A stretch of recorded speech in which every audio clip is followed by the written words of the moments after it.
Hi, it's Josh Johnson at Sterling Equipment and Repair in Cottonwood, Minnesota. We've got a video here of the first MLT 850 sold in the US. This is an elite package machine on a dairy farm in South Dakota. They just got in this machine and are kind of operating it, and we grabbed some footage to share with you guys to kind of highlight some of the key features and versatility of this unit. The 850 is a machine that we're really excited about, not only us here at Sterling, but also our customers.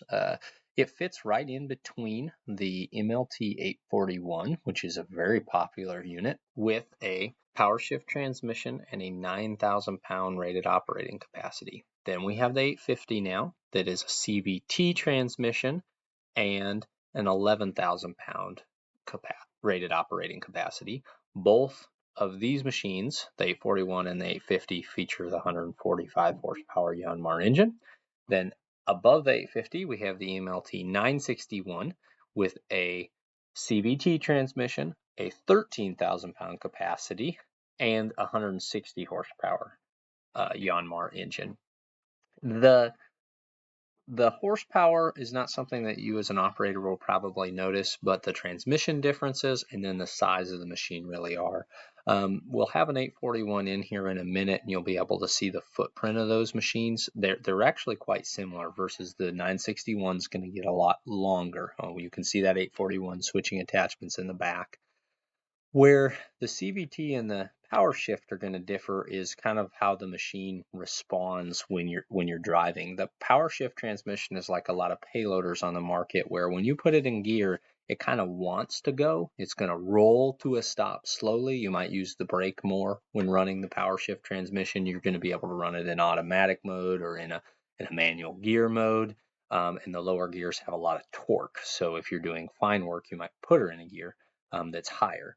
With the CVT transmission, as soon as you as an operator take your foot off that pedal, it's really going to slow the machine down quickly. It's not going to naturally roll, but it's going to give you really an ideal mix of speed and torque at whatever application you're doing, whether you're kind of going across ground at speed, going down the road, or when you're starting to push into a pile or something here. And as he comes up to a pile, as he lets off that gas, that machine's going to come quickly, and he's not going to like bump into whatever it is he's working with. The 850 delivers a lot of hydraulic power.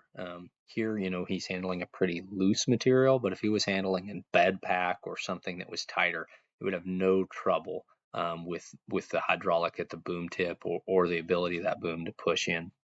As we see him carrying a load here in this 850, if you notice and pay real close attention, there's a couple of things. You'll see that oscillating rear axle that's helping him follow the ground.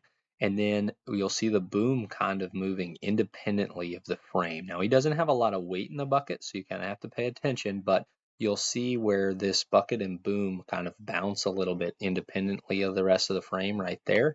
And that's because he has the automatic ride control engaged that's putting suspension in that boom. It takes a lot of impact off of the machine and the operator.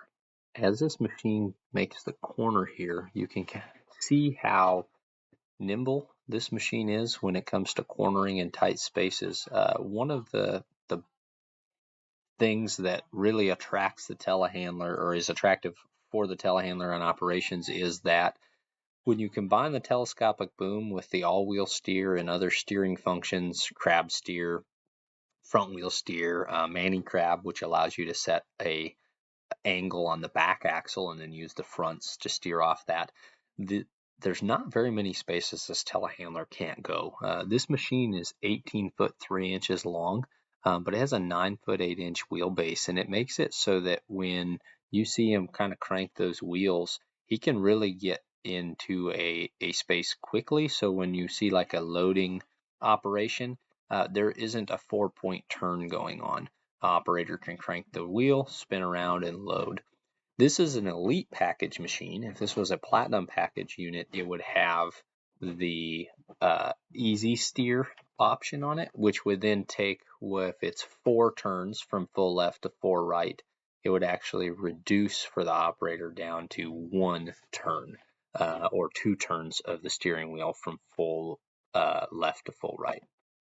This machine and all of our larger MLTs are equipped with the 3 intelligent hydraulic functions that can be useful in loading or material handling applications, hay bales, feed, whatever it is, pallet fork work.